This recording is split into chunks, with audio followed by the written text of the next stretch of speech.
Ma'am आपने बहुत ही बढ़िया नॉलेज हम लोगों को दिया, बट अब मैं आपके ही रिसर्च पे आ रही हूँ मैम, कि जो आप कर रहे हो रिसर्च, आपने पीएचडी की हुई है, तो आपने ब्रेस्ट कैंसर के टॉपिक पे आप रिसर्च कर रहे हो। तो मुझे ये चीज़ जाननी है कि શું બ્રેસ્ટ કેન્સર જે છે એ યોગ દ્વારા ક્યોર થઈ શકે છે, અને અગર થઈ શકે છે તો કયા લેવલ સુધીનું ક્યોર થઈ શકે છે? કે અગર ઘણી વખત એવું હોય છે કે આપણને ફટાફટ રિઝલ્ટ્સ જોઈતા હોય છે કે ના મને મેડિસિનથી કદાચ ક્યોર થઈ જશે, મારે તરત ને તરત રિઝલ્ટ જોઈએ છે, મે બી એ વસ્તુમાં ટાઈમ કન્ઝ્યુમિંગ હોય છે, તો કયા સ્ટેજવાળું બ્રેસ્ટ કેન્સરનું કયા સ્ટેજવાળું જે છે એ યોગને અડોપ્ટ કરીને અને કયા લેવલ સુધી ક્યોર કરી શકે છે? तो हमने जो टॉपिक लिया है उसमें मेंटल हेल्थ, साइकोलॉजिकल वेलबींग और इस तरीके के साइकोलॉजिकल बातों को किया है कि भाई आपको कैंसर हुआ, हमने 3rd स्टेज तक के पेशेंट को लिया क्योंकि 4th स्टेज के पेशेंट को हम कोई आशा नहीं दे सकते, क्योंकि वो एक आशा उनको जाती। जब हम आपसे कहेंगे ना कि हम आपको सिखा रहे हैं, आप बेड पे लेटिए, आप ये ब्रीदिंग करो, और उनको फील आता है तो एक आशा जाती है। 4th स्टेज के कैंसर में वो आशा नहीं जगा सकते थे, इसलिए हमने 3rd स्टेज लिया। लेकिन ऐसा नहीं है कि 4th स्टेज के कैंसर को हम प्राणायाम नहीं सिखा सकते, बिल्कुल सिखा सकते।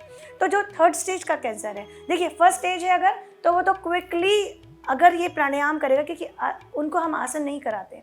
हमने जैसे कहा योग आसन नहीं है, योग बहुत बड़ी चीज़ है, तो उसमें हम उनको कुछ लूजनिंग प्रैक्टिसेस कराते हैं, कुछ मेडिटेशन कराते हैं, ध्यान बहुत सारा कराते हैं, ब्रीदिंग कराते हैं। तो क्या होता है, जब वो कीमो लेता है तो कीमो के बाद उसमें बहुत सारे लॉसेस होते हैं, ब्लड लॉस हो जाता है, ब्लड प्रेशर बढ़ जाता है, वीक हो जाता है पर्सन, और साइकोलॉजिकली बहुत ज़्यादा वीक होता है, डिप्रेस हो जाता है, और उनकी फैमिली भी उनके साथ उतनी ही परेशान होती है। तो ऐसा नहीं कि वो, हम जब हॉस्पिटल में जाते हैं तो बेड पे लेटा हुआ और उसके साथ बैठे हुए दोनों को कराते हैं, तो दोनों की मेंटल वेलबींग इंप्रूव होती है। तो हम ये कहते हैं कि जो कीमो के साइड इफ़ेक्ट्स हैं, हमने जो रिजल्ट्स निकाले, 21 दिन का कीमो होता है एक साइकिल, तो कीमो जो उसने पहले किया था और अब जो उसने किया कीमो करने के बाद, तो जो प्रैक्टिस करी उसके बाद उनमें जो रिजल्ट्स आए, ना उनका बीपी बढ़ा, ना उनका हीमोग्लोबिन कम हुआ, उनकी खुशी देखेंगे आप तो अलग ही, उनकी आंखों की चमक देखेंगे। तो ये जो चीज़ है उनकी मेंटल वेल, वो उनको उस दवाई से फास्ट रिकवरी कराएगी। देखिए कैंसर है तो आपको कैंसर हॉस्पिटल में ही जाना पड़ेगा, ऑन्कोलॉजिस्ट के पास ही जाना पड़ेगा, लेकिन योग आपको एक ऐसा सपोर्ट है कि आप सोच नहीं सकते। और ये कहते हैं ना, योग से हमने कमाया क्या, तो हमने बहुत कैंसर पेशेंट की दुआएं कमाई हैं और हम बहुत खुश हैं। 150 पेशेंट पे हमने काम किया, सबके रिजल्ट्स पॉजिटिव हैं, किसी का नेगेटिव रिजल्ट नहीं आया, क्योंकि हमने डिज़ाइन ऐसे किया। तो जब कैंसर की बात करते हो या कोई भी क्रॉनिक डिसीज़ की बात करते हो, तो आप उनके सिर्फ रिहेबिलिटेशन की बात करते हो, उनकी फास्ट रिकवरी की बात करते हो, क्योंकि एक पेशेंट जिसने नहीं लिया है अगर, और एक पेशेंट जिसने प्रैक्टिस की है, उन दोनों के रिजल्ट्स, वो सेम दवाइयों में बहुत डिफरेंस होता है और उनके साइड इफ़ेक्ट कम होते हैं और वो बहुत फास्ट रिकवर होते हैं। ऐसे 3 से 4 पेशेंट अभी हमारे साथ मनाली रिट्रीट आ रहे हैं, जिनका अभी 1 साल में कंप्लीट हुआ है उनका कीमो, और वो सारा, जो कि वो वीक होने चाहिए, 1 साल में एकदम वीक हो जाता पेशेंट, बट वो इतने स्ट्रांग हुए। तो बस इतना ही कहना चाहेंगे हम। क्रॉनिक डिसीज़ है उनको आप क्यूरेटिव मेजर के लिए, और जो नॉर्मल डिसीज़ को प्रिवेंटिव मेजर के लिए ज़रूर काम करें, और इसके रिजल्ट्स अच्छे ही आते हैं। तो सच्ची में मैम योगा से ही होगा सार्थक होता है इससे, है ना? अब उसके द्वारा मुझे ये पूछना है कि योगा के डायमेंशंस, अपने लाइफ के डायमेंशंस क्या है जो योगा द्वारा हम अचीव कर सकते हैं? जब महर्षि पतंजलि ने ये योग की अवधारणा दी थी इतने सालों पहले, तब उन्होंने ठीक करने के लिए नहीं दी, बीमारियों को ठीक करने के लिए दी नहीं थी, क्योंकि उनको पता था कलयुग आएगा। लेकिन उन्होंने ये नहीं कहा, तब गुरु शिष्य परंपरा थी। उन्होंने 8 अंग दिए थे, अष्टांग योग जिसको कहते हैं, यम नियम आसन प्राणायाम प्रत्याहार धारणा ध्यान और समाधि। शॉर्ट में बताएंगे, यम और नियम मतलब अपने शरीर की शुद्धि के लिए यम, और समाज में कैसे रहें उसके लिए 5 नियम, 5 यम 5 नियम। फिर उसके बाद उन्होंने कहा कि जब बिल्कुल शरीर शुद्ध हो जाए, आप समाज में रहने के लायक बन जाओ, फिर आसन करो।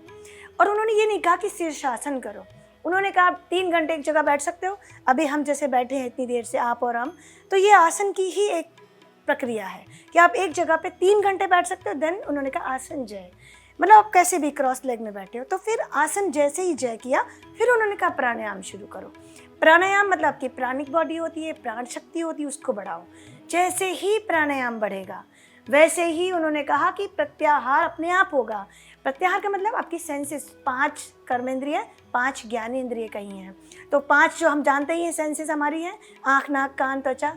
तो अब हम कहें आपको पिज़्ज़ा रखा है, आप कहोगे हम डाइट करते हैं, मन में चल रहा है खा लें, लेकिन हमको आप रखोगे तो हम कहेंगे हमें खाना ही नहीं है, क्योंकि हमने प्राणायाम को जय करके और जान लिया ये हमारे लिए सही नहीं है, हमारा शरीर मांग नहीं रहा।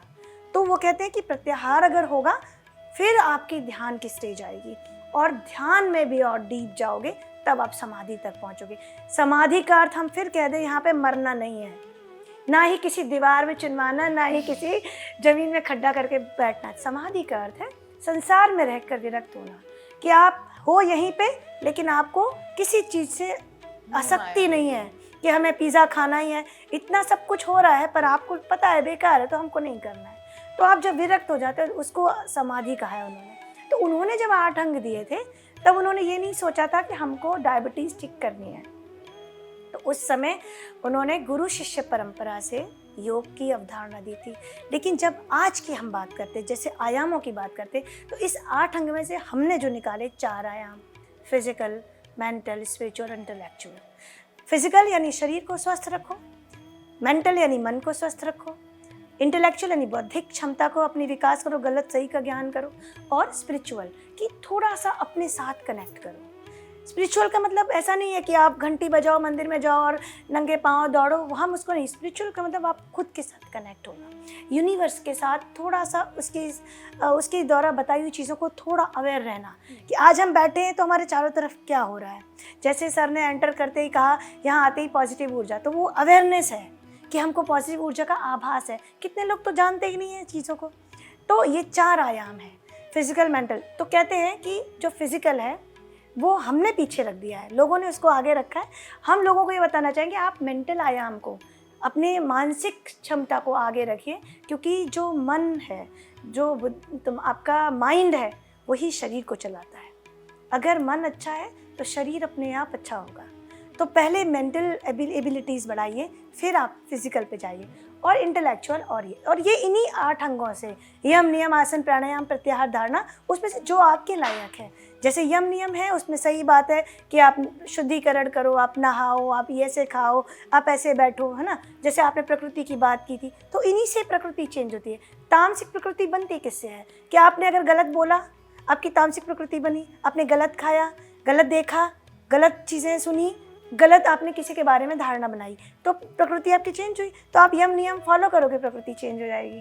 तो ये 8 अंगों में से जो आपको लगता है उसको आप लेकर इन 4 आयामों पे काम करना ज़रूरी है। अगर ये हम करेंगे तो जितने हॉस्पिटल हैं, डॉक्टर हमें मारेंगे आकर, जितने हॉस्पिटल हैं सब धीरे धीरे खाली हो जाएंगे, यकीन मानिए इस बात का। तो मैम ये जो 4 आयाम है उसको हमें कैसे सिलेक्ट करना है? बिकॉज होलिस्टिक अप्रोच तो है, पर उसको हम कैसे कनेक्ट कर सकते हैं, कैसे समझ में आ सकता है कि ये 4 आयाम मुझे कैसे सिलेक्ट करने हैं? देखिए, जब होलिस्टिक अप्रोच की बात करते हैं हम, इन 4 आयामों, ये 4 आयाम हमारे बनाए हुए हैं, ठीक है। लेकिन अगर आप देखेंगे योग के किसी टेक्स्ट में, तो उन्होंने कहा आचार, विचार, व्यवहार, सदाचार, ये 4 आयाम उन्होंने कहे हैं, लेकिन हमने उसको आधुनिक तरीके से कह दिया है। तो जब ये 4 आयाम की या होलिस्टिक अप्रोच की बात करते हैं तो हम कहते हैं हमेशा कि आप अपने आहार पे काम करें, यानी डाइट पे। आप जैसे आप दवाइयाँ लेते हैं, जैसे आप कहते हैं ना कि आपको कोई बीमारी हुई, आप डॉक्टर के पास गए, आपने गोली खा ली, गोली खाते ही ठीक हो जाते हैं। तो हम यहाँ से ये भी कहना चाहेंगे कि आप होलिस्टिक अप्रोच में आयुर्वेद को अपनी जीवन का हिस्सा बनाएं, आप होम्योपैथी को अपने जीवन का हिस्सा बनाएं, नेचुरोपैथी को बनाएं। इन 3 चीज़ों के बारे में ये जानें। नेचुरोपैथी भी आपको नेचुरल डाइट्स के बारे में बताएगी, यानी आपके आहार से आपकी शरीर शुद्धि करेगी। आयुर्वेद तो कहता ही है कि स्वास्थ्य स्वस्थ रक्षणम विकारम प्रशमनम च, मतलब स्वस्थ व्यक्ति है उसके स्वास्थ्य की रक्षा करता है, और अगर आपको विकार हो गए, बीमारियां हैं, तो भी आयुर्वेद उसको ठीक करता है। योग भी वही कह रहा है। आयुर्वेद और योग सिस्टर्स हैं, उन दोनों को एक साथ लेकर हम चलते हैं। तो जहाँ आयुर्वेदाचार्य है वो योग की बात करते हैं, योगाचार्य वो आयुर्वेद की बात करते हैं। क्योंकि देखिए, खाली हम कह दें कि एक आसन कर लें, प्राणायाम कर लें, आप ठीक हो जाएंगी, बिल्कुल पॉसिबल नहीं है।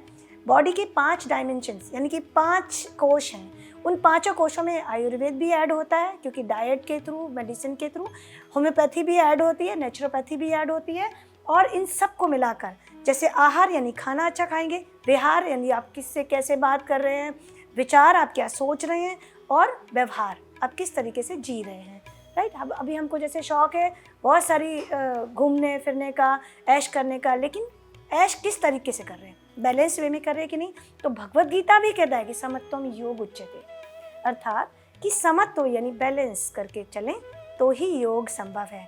युक्ताहार विहारस्य युक्त चेष्टस्य कर्मसु युक्ताव सपनावबोधस्य तो योगो भवति दुःखा, यानी कि सभी चीज़ों को मिलाकर चलेंगे तभी योग संभव है।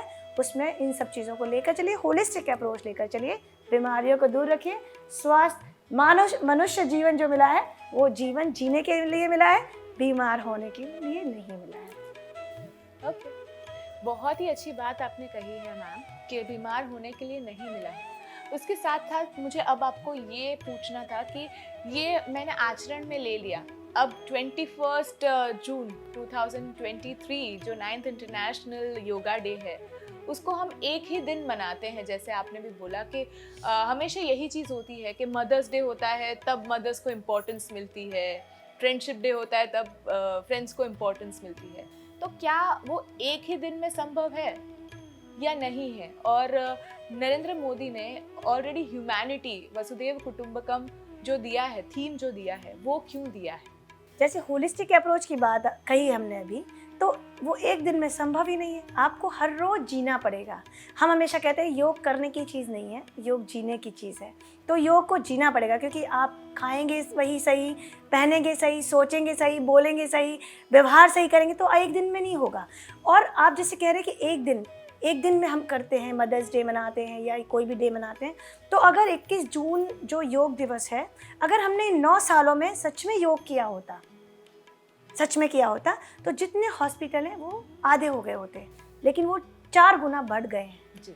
क्यों बढ़ गए हैं? क्योंकि हम सिर्फ एक दिन योग दिवस मनाते हैं और एक दिन योगाचार्य की इम्पोर्टेंस देते हैं और एक दिन ही हम सुनते हैं और उनकी बात को करते हैं, लेकिन ये इससे कुछ भी संभव नहीं है। हाँ, एक चीज़ है, लोगों में एक जानकारी आई है, एक जागरूकता आई है कि हमें करना चाहिए, लेकिन आपको योग को जीना पड़ेगा, तब ही संभव है आप बीमारियों से दूर रह सकें।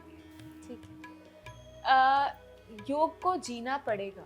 उसके साथ साथ मुझे योग के द्वारा, योग टीचर्स की अगर बात करें तो अगर ऑब्वियसली हमेशा आप बोलते हैं कि दर्शकों को तो मैसेज देना ही है, पर क्या आपको लगता है कि योग टीचर्स को भी मैसेज देना चाहिए? आपके थ्रू हमें अगर योग टीचर्स को मैसेज देना हो या दर्शक मित्रों को भी देना हो तो उसको क्या आप मैसेज देंगे? बिल्कुल, मैसेज देने की बात यह है कि हमने इतनी सारी बातें की, अगर सही से इस पूरे एपिसोड को देखा गया हो तो कोई भी सही योग टीचर होगा तो वो कंक्लूड कर लेगा। लेकिन यहाँ से हम 2 तरीके के मैसेज देना चाहते हैं। जो योग टीचर्स हैं, जो टीचर्स नहीं हैं यानी सिर्फ ट्रेनर्स हैं, उनके लिए स्पेशली ये मैसेज है कि आप टीचर की कैटेगरी में आएँ, तब तक आप उनको सिखाएं नहीं किसी को, क्योंकि आप जो सिखा रहे हैं वो योग नहीं है और लोग से भ्रमित हो रहे हैं। और क्या है कि लोगों को फैसिनेशन होता है, अच्छे स्टाइलिश कपड़े और अच्छे एकदम बढ़िया वाले आसन, एकदम मतलब एडवांस आसन आने चाहिए, वो टीचर उनके लिए परफेक्ट होता है। तो उनको आप अगर गाइड करें तो इस तरह गाइड करें, नहीं तो आप गाइड ना करें, आप कहें कि हम प्रैक्टिस करें सिर्फ आसन की। तो अगर आप सिखाना चाहते हैं तो शिक्षक बने और खुद शिक्षा लें और सही ऑथेंटिक नॉलेज। योग विद्या है, ब्रह्म विद्या है। योग जो ब्रह्म विद्या है, कहते हैं कि ये गुरु शिष्य परंपरा से आई है, लेकिन अब हमने जब उसको आधुनिक जीवन में लिया है तो आधुनिकता को ट्रेडिशनल टच दें, सही ऑथेंटिक नॉलेज, सही शास्त्रों को पढ़ें, किसी गुरु का संपर्क करें, किसी टीचर के संपर्क में रह के एटलीस्ट इतनी नॉलेज इकट्ठी कर लें कि आप लोगों को दे सकें। तो सही नॉलेज दें, आसन प्राणायाम प्रत्याहार धारणा ध्यान समाधि तक के 8 अंगों को ही समझ लें और हम सबको, जो लोग नहीं जानते उनको सच्ची नॉलेज दें। और जो लोग दर्शक मित्र हैं उनको भी हम यही कहेंगे कि सिर्फ आसन को योग ना समझें, आसन के साथ सबसे इम्पोर्टेंट जो पार्ट है वो श्वास का पार्ट है, ब्रीदिंग का पार्ट है। प्राणायाम के पहले जो चीज़ हमें सीखनी चाहिए वो श्वास सीखनी चाहिए। हमने यहाँ पे GTPL पे बहुत सारे सेशन किए हैं जिसमें हमने सिखाया कि ब्रीथ लेते हैं तो कैसे लेते हैं। तो बहुत सारे लोगों की ब्रीदिंग रॉन्ग होती है। तो सबसे पहले हम दर्शक मित्रों को ये कहेंगे, अगर बीमार नहीं होना है या बीमारी को दूर भगाना है तो आपको ब्रीदिंग सीखनी चाहिए, क्योंकि कोविड ने हमें सिखाया कि ऑक्सीजन फ्री में है, सिलेंडर में हमें क्या ज़रूरत है भर के लेने की। तो आप प्रैक्टिस करें ब्रीदिंग की, प्राणायाम सीखें। ध्यान बहुत ऊंची चीज़ है। आप ध्यान में सीधे ना बैठें, लेकिन आप जब अपने ऑक्सीजन को बढ़ा लेंगे, अपने लंग्स को स्ट्रॉन्ग बना लेंगे, तो आप देखेंगे कि आपके आसपास में खुशियाँ फैलने लगेंगी, आपका अपना ऑरा चेंज होने लगेगा। तो दर्शक मित्रों को इतना ही मैसेज है यहाँ से कि आप कृपया आसन के साथ आसन ज़रूर करें, बहुत एडवांस करें, बहुत अच्छी बेंडिंग करें, बहुत अच्छी स्ट्रेचिंग करें, लेकिन साथ में 15 से 20 मिनट प्रैक्टिस करें ब्रीदिंग की, प्राणायाम की, और थोड़ी देर बैठकर ध्यान की। और सबसे अच्छा तरीका है ये जो 21 जून का योगा डे प्रोटोकॉल है जो आयुष मिनिस्ट्री ने बनाया, वहीं से शुरुआत करें। उनकी लूजनिंग प्रैक्टिस, आसन प्रैक्टिस, उसके साथ मेडिटेशन प्रैक्टिस, प्रेयर, ग्रैटिट्यूड, उसमें सब कुछ आ जाता है। तो ये करेंगे तो आपका जीवन खुशियों से भर जाएगा। बहुत ही बढ़िया बात कही है कि जीवन खुशियों से भर जाएगा। तो अगर आज हमारे दर्शक मित्रों को कोई एक आसन अगर आपको सिखाना हो जो इजी हो और जो डेली रूटीन में वो लोग फॉलो कर सके रेगुलरली, तो वो कौन सा होगा? खुशी, जैसे आपने पूछा कि कोई एक आसन हम बता दें और सब लोग ठीक हो जाएं या स्वस्थ रहें, तो ये पॉसिबल नहीं है। हाँ, लेकिन ये है कि हम बता सकते हैं कुछ थोड़ी सी प्रैक्टिसेस। लेकिन अगर आपको स्वस्थ रहना है तो एक आसन से कुछ नहीं होगा या एक प्राणायाम से कुछ नहीं होगा। आपको हमारा जो प्रोग्राम आता है फिटनेस फंडा, वहाँ हमारे बहुत सारे सेशंस होते हैं, रेगुलरली होते हैं और हर सेगमेंट के लिए होते हैं, हर बीमारी के लिए होते हैं, उनको आपको देखना पड़ेगा। साथ ही हम आपको 2 चीज़ें कहेंगे आज, जो लोग कुछ नहीं कर सकते, जो नहीं करते हैं, शुरुआत कहाँ से करें। तो एक आप करें स्पाइन ट्विस्टिंग से। स्पाइनल कॉर्ड अपने जो आपकी बॉडी उसका सबसे इम्पॉर्टेंट पार्ट होता है, क्योंकि ब्रेन से कनेक्टेड है, सेंट्रल नर्वस सिस्टम का हिस्सा है। ब्रेन की एफिशिएंसी बढ़ेगी तो बॉडी की एफिशिएंसी अपने आप बढ़ेगी। तो हम बैठे बैठे 2 ट्विस्टिंग आपको बताते हैं जिससे स्पाइन ट्विस्ट हो, और दूसरा हम आपको बताएंगे कि ब्रीदिंग कैसे लें। दर्शक भी आप वहाँ से जो देख रहे हैं आप चेक कर सकते हैं उनकी ब्रीदिंग सही है कि गलत, और मैसेज हमारे जो नंबर्स हैं उन पे भेज सकते हैं कि उनकी ब्रीदिंग सही हो रही है कि गलत हो रही है। तो पहले स्पाइन ट्विस्टिंग के लिए हम जिस तरह बैठे हैं, आप पैर को जैसे आपने रखा, एक पैर ऊपर रख ले इस तरह से। हाँ, राइट हैंड से लेफ्ट नी को पकड़ें।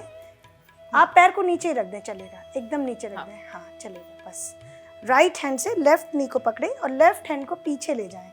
पूरा ट्विस्ट करें, अपने स्पाइन को ट्विस्ट फील करें। फिर इनहेल करते वापस आएं, फिर लेफ्ट हैंड से दूसरी साइड, जितना हो सके उतना। देखिए, अगर आपको कोई इंजरी नहीं है तो आप इसको कितना भी ट्विस्ट कर सकते हैं। इंजरी है तो मुश्किल है, लेकिन इंजरी नहीं है तो इसमें कोई साइड इफेक्ट नहीं है। अपने राइट हैंड को अपने पेट पे रखिए। अब आंख बंद करके फील करिए कि श्वास भरते हैं तो पेट बाहर आ रहा है कि अंदर जा रहा है। सब लोग फील कर लें और देखें कि क्या हो रहा है। हम आपको सही तरीका बता रहे हैं। जब आप श्वास भर रहे हैं तो मैक्सिमम लोगों का पेट अंदर जा रहा होगा, और छोड़ रहे हैं तो पेट बाहर आ रहा होगा। यहाँ बहुत सारे लोग बैठे, इनका भी यही हो रहा है। तो आपको करना यह है कि पेट पे हाथ रख के श्वास भरते हुए पेट बाहर निकालना है। श्वास को फोर्सफुली भरना है और पेट को फोर्सफुली बाहर निकालना है। इससे क्या होगा, पेट पूरा फुल हो जाएगा वायु से और डायफ्राम तक लंग्स पूरे ओपन होंगे। फिर श्वास छोड़ें तो पेट अंदर ले जाएं।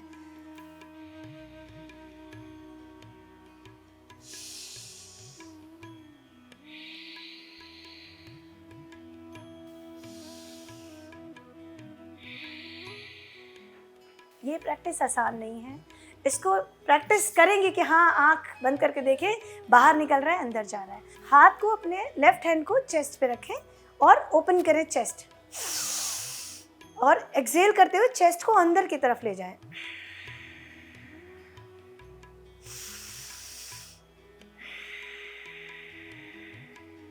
ये प्रैक्टिसेस बहुत मुश्किल है, लेकिन ये शुरुआती प्रैक्टिसेस हैं। जब इनमें आप अच्छी तरीके से एक्सपर्ट हो जाएंगे तब आप पूरी श्वास को अच्छे से ले सकेंगे। तब आपको तीसरा जो ध्यान रखना है कि जितना इनहेल कर रहे हैं उससे डबल एक्सहेल करना है, 1.5 गुना तो करना ही है। हम लोग क्या करते हैं, श्वास छोटी सी लेते हैं, छोटी सी छोड़ देते हैं, यानी लिया छोड़ा हमें पता ही नहीं होता। लेकिन जितना भरें, 5 काउंट भरें तो 8 से 10 काउंट में छोड़ें। ये बेसिक्स हैं, इनको आप करें, शायद इससे आपको कुछ मदद मिल सके। लेकिन हम फिर से कहेंगे, अगर आपको सही जीवन शैली जाननी है, योग को सही से समझना है, तो हमारे चैनल पे जो योग फिटनेस फंडा चल रहा है, जो प्रोग्राम हमारा हो रहा है फिटनेस फंडा, देखिए और योग को अपनाइए। योग जीवन शैली को अपनाइए और स्वस्थ रहिए, खुश रहिए। आज योग दिवस है, आज से शुरुआत करिए और पूरे जीवन इसको रखिए अपने साथ। તો thank you so much ma'am for sharing this knowledge. તો આ તો હતા યોગાચાર્ય નિર્જા શુક્લાજી, જેમણે આપણને બહુ જ સુંદર નોલેજ જે છે એ આપણને આપી. યોગ જે છે ને એ બહુ જ વિશાળ વિષય છે, જેના માટે એક એપિસોડ ક્યાંક ને ક્યાંક નાનો પડી જાય છે.